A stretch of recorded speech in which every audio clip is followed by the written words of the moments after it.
Today's the last day of harvest. We got everything out of, we're gonna have everything out of the field. All 80 acres will be cleared. And that'll be done. Season is over. We've gone through, at least 2 or 3 harvests for all of these fields. And we're doing our final harvest, and there's trucks right here ready to be loaded up. We've probably done, at least 80 trucks of those, and we've taken them, like I said, about 30 minutes away to be processed. So this field is empty. How does that make you feel? Oh man, just amazing. What you're seeing right now is just amazing on what we've accomplished. Every step of the way, it's like people have just come out of nowhere to help out. Honestly, we'll say sometimes I ask God, is this the right thing for me to do? And every time when it really, really got tough, someone stepped in and helped out of nowhere. So it's like a miracle came along the way.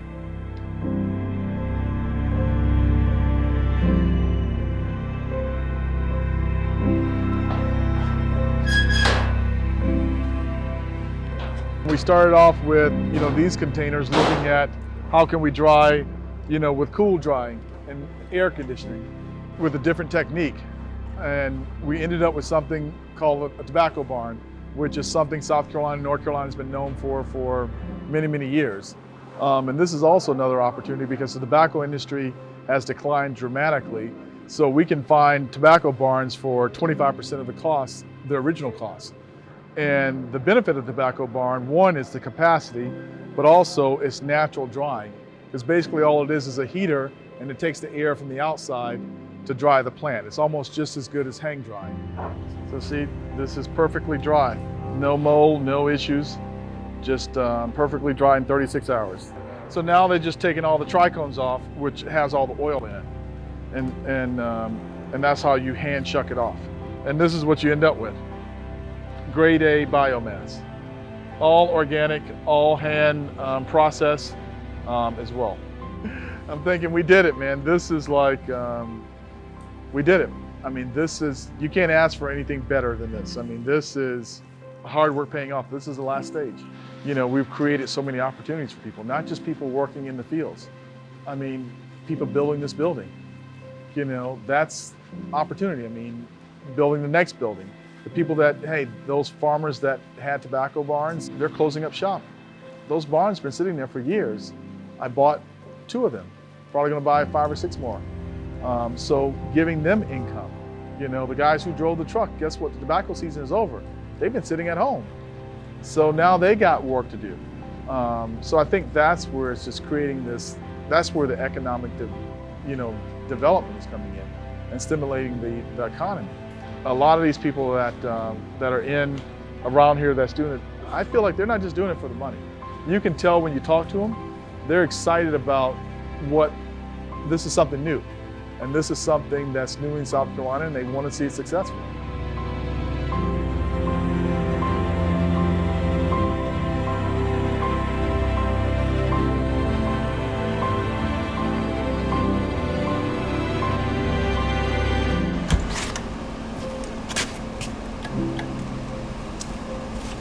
Look at this, Kev. It was busy here for 4 weeks. Wow. Believe it or not, it was really busy. Nice. So this is where everything is stored back here. So you ended up putting some heat and air, Yeah, it's all heating and cooling. So this is all, everything here has been processed and labeled and graded. A, that's good grade? Yeah. That doesn't look like it's been cleaned, but maybe it has been. Oh, it's beautiful. Yep. Huh? Dried nice. Wow. Smokables are here. Oh, wow. Kev, look at that. That's great. It's beautiful. Came out really nice. Oh, yeah. Huh? Yep. It's amazing. Congratulations, man. Oh, thank you. Well, a lot of help, man. I can't take all the credit myself, so. What do you call the farm? Have you named it? Well, right now it's called Summers Estate, but we haven't changed it yet, so. You gotta Gotta have another name, huh? When we talk about Summers Brothers? Summers Brothers, right.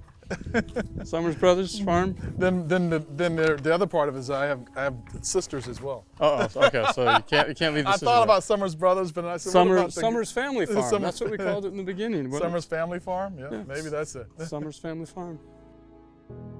The whole irrigation, man, saved us big. I mean, and the problem is that if you don't have the irrigation, you know, when we started this is back to the point of the lessons learned on this, because and knowing this environment. Yeah. Because I know when we talked to the guys from Denver, they're like, well, we look at your average rainfall, you don't need irrigation. I remember that. Remember that? Yep. And there's a lot of people will tell you around here, oh, you don't need irrigation for hemp, you can grow without it. Because the average rainfall here is you know, pretty good. Luckily, we didn't listen to them. Yeah. And you know, irrigation is more like an emergency around here, but we were running irrigation like every day. I mean, we got to the point where we're running irrigation 24/7. The biggest advantage of the irrigation, forget about, the water's there. That's the common one. Everyone thinks just do it because of the water, but the real advantage was the nutrients. That's where the advantage, the fertigation. Forget the water. The nutrients is what saved us, because we were already 2 months behind, but we caught up by the fertigation. That's how we caught up. And you dropped the compost and fertilizer up front. Right, but that's never enough, because it takes, I mean, you said this from day one, it takes years. I mean, this soil has been out here, well, I don't know how, it's probably been out here 100 years, but you know, my father farmed it for 80 years. So I'm trying to make up for 80 years of applying the nutrients that required for a corn or soybeans or tomatoes, which is not the same level of hemp. When we first started talking and you were thinking about pecans and blueberries and this and that, and you were trying to figure out what to grow and what infrastructure to put in based on what, you know, how are you feeling now looking back on the decision to go with hemp this year? Well, pecans would have been a lot easier. I would have had like 7 years of just resting before you get your first harvest, not 6 months before your first harvest. You know, I think, you know, compared to everything else we looked at, blueberries, pecans, I think the hemp is more rewarding for the community. You know, there's a lot of excitement that we generated in the community in a very short period of time, but almost excitement about the job opportunities, career opportunities, knowledge opportunities.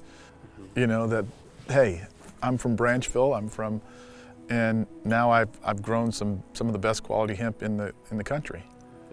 You know, that's impressive to be able to say that. I mean, you can tell it in their steps. I mean, you can tell it in their voice. I mean, you can tell it, which is different, because now it's put them in a different level that they've never even seen before. So, I mean, I heard one of my guys saying, you know, you need to talk to this person. Man, he's one of the best guys around here that knows how to grow this stuff. I said, wait a minute, you're one of the best. Because you're talking about someone who grew 10 plants in the back of their yard. You just did 100,000 plants. And they're like, what? I'm like, no, you're one of the best now. I mean, so that's what I think is and that's because of their talent. And you know, now the guys that have been working with us, I'll put them up against anybody in the country, and their knowledge and expertise and tenacity. Yeah, because again, I wasn't out here to 9 o'clock by myself all the time. How surprised do you think your dad would be to know that you, Kevin, were the one that came back to farm? He probably didn't, after being gone for 30 years, I mean, he probably would have never imagined that I would come back. And my brother's shaking his head that he didn't think I would ever come back either. He probably didn't think I would last 7 months down here. But I think the most thing that he would be excited about is that, you see Jasper and I are here every day, but I think it's also brought the whole family back closer together around a common goal of the farm. I probably didn't imagine it was going to do that, but it actually did. Hard to imagine anybody but a brother sticking through something that hard and being as committed as you've been to this. So like I'm saying, he already put all this money out there. So, you're going to do everything you can right. Whatever we had to do to make it work. So that's pretty much what we did. We had stumbling blocks in the way, but we kept on fighting. And I can say now, did pretty good. It was probably the most work that I've done in my life on the farm. Even my cousin up the street here told me, he said, you didn't work this hard when you were a kid, or your dad didn't work this hard either. This has been a great learning experience for myself, and I gotta say I've really enjoyed getting to know both of you and being a part of this journey, and seeing you guys pull off the impossible, and made me really proud to be a part of this. Well, I definitely want to personally thank you for all that you've done, because you were the one who put the idea out there almost a year ago. And also being there throughout the season whenever I called or text, or you were there. I really appreciate it, because without you it wouldn't have been possible. And even bringing in all the partners, because those partners, I mean, NetFM and other partners and nutrients partners, and they're just amazing. So I definitely appreciate your help there. Yeah, thanks. All right. Jasper. All right, thank you, Farmer D, and Yeah, you man. appreciate everything. And have a good Thanksgiving. You too. Thank you, big brother. Appreciate everything. All right.